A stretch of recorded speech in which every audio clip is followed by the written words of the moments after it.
Hi everyone, welcome in.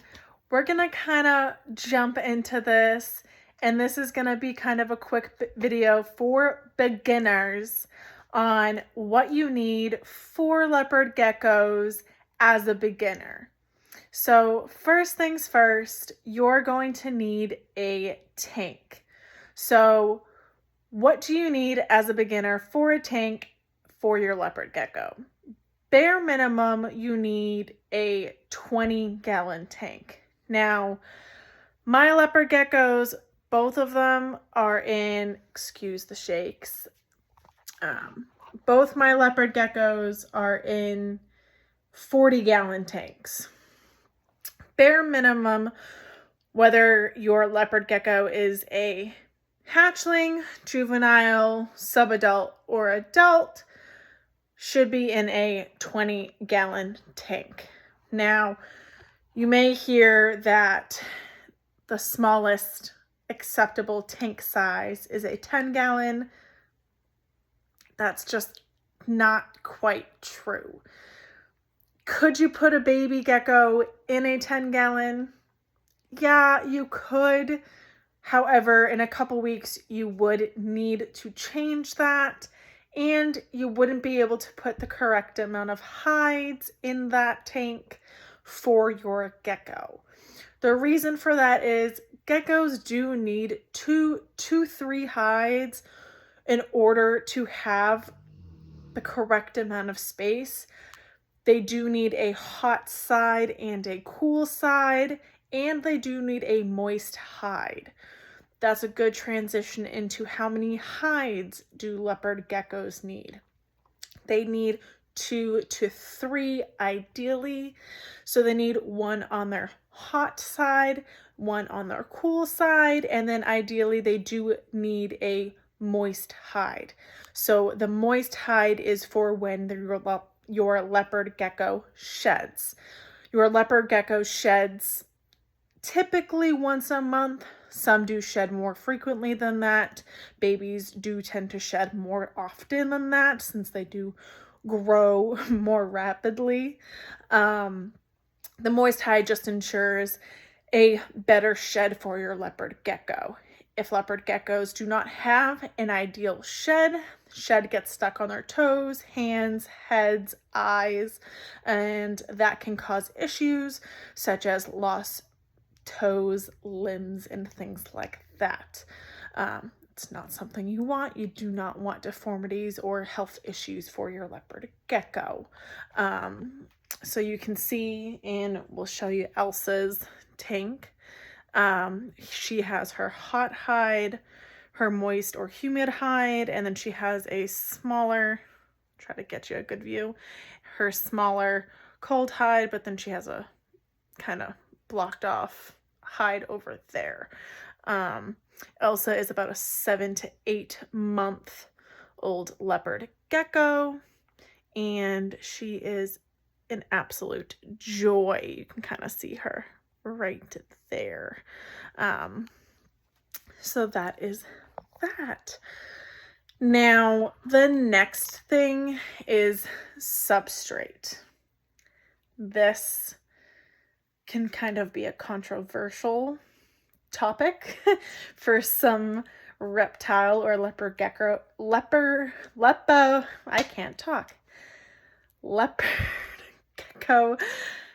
keepers. Now, one thing we all agree on, do not put calcium sand in your gecko's tank. Do not do it. It is a impaction risk, hazard. Do not do it. Impaction is something that can, and let's be honest, will kill your leopard gecko. It is something that is basically made up of the same materials as Tums and neutralizes the acid in your leopard gecko's stomach and does not allow them to digest their food, which then causes them to not be able to pass their food. So just don't do it. So the best substrates that I suggest putting in your gecko's tank is paper towels is a great one, at least to start out with. Newspaper, that can work great. Tiles, as long as it's not the sticky tiles, like with the self-adhesive. So like ceramic tiles, slate can be good. I personally do a combination of organic topsoil and children's play sand. I do a ratio of 80-20 topsoil to play sand. You can also mix some excavator clay in there. That works great. This tank with my baby gecko Simba, well, we call him Simba for now because we think it's a he, but we don't know. He's too young to tell. But in his tank, we have topsoil and sand. And in Elsa's tank, we know for a fact she's a female. She actually has something called Reptisoil and children's play sand. So Reptisoil is something that you can get at your local pet store. And it's already kind of a mix of topsoil, clay, sand, kind of a modge podge, if you will, of things. And it works really, really well. I actually kind of liked it a little bit better than Simba's tank. I had to put a lot of work into his tank because the topsoil, I had to bake it, cool it, and then I actually had to sift through it to take out all of the big chunks, sticks, rocks, and anything that was not supposed to go into his tank, as well as sterilizing it with the baking.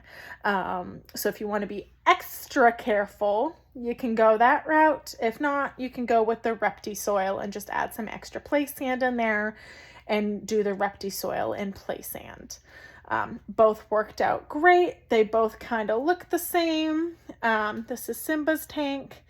Now Simba is much smaller. I don't know if you'll be able to see him.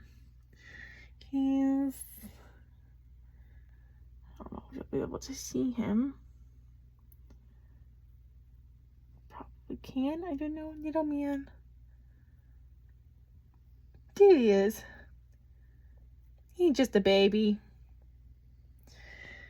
But he's only a couple months old. He's a sweet pea. But yeah, so that's substrate. The other thing you will need to know as a beginner is something that not a lot of people realize. Along with getting your leopard gecko and now being a reptile owner, you now are responsible for their food, which is insects. So you not only are responsible for keeping your Leo alive, but you are now responsible for, I currently don't even have any crickets because I just ran out, but crickets, and we do mealworms and wax worms, and what else? That's all we do. Because we are in Florida, and fun fact, in Florida, you are not allowed, it is illegal to feed your lizards or purchase doobie roaches in any pet store, because in Florida, roaches reproduce so rapidly.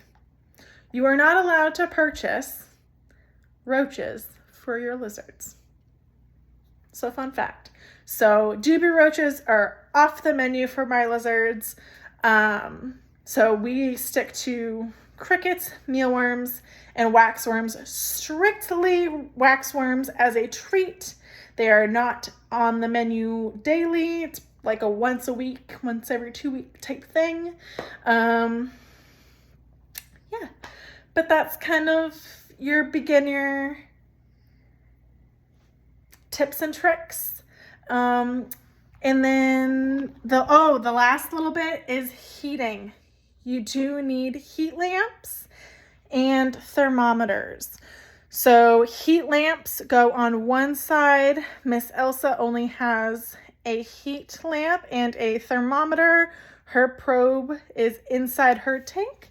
It is inside, it's hard to see because both of them have dark backgrounds, but it's in the center of her tank on the inside.